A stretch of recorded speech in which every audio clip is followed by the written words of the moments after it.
Hi everyone, in today's video we are going to solve this question. But before starting the solution, like the video, and if you are new on my channel, please subscribe it. Let's begin to solve the question. The question is, can you simplify this expression without using the calculator? How can we solve this?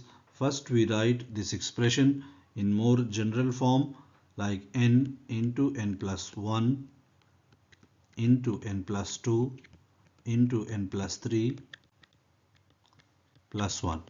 Then we rearrange it and we write this is n into n plus 3 and n plus 1 into n plus 2 plus 1. Then we multiply n into n plus 3 and this is equal to n square plus 3n. And we multiply these two factors. This is equal to n square plus 3n plus 2 plus 1. Now this step is important. We can multiply n square plus 3n with this and then with this.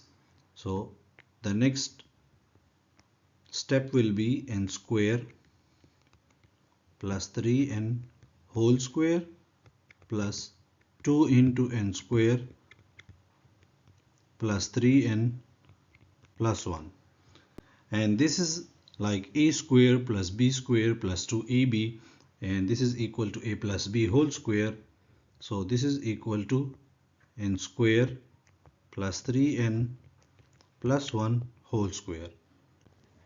So we can write this expression is n square plus 3n plus 1. Now n is 100.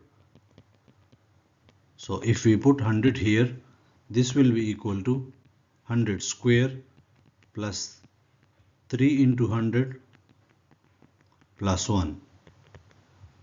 And this will be equal to 10,301. And this is the correct answer. Like the video, share with your friends, and don't forget to subscribe my YouTube channel. Thank you.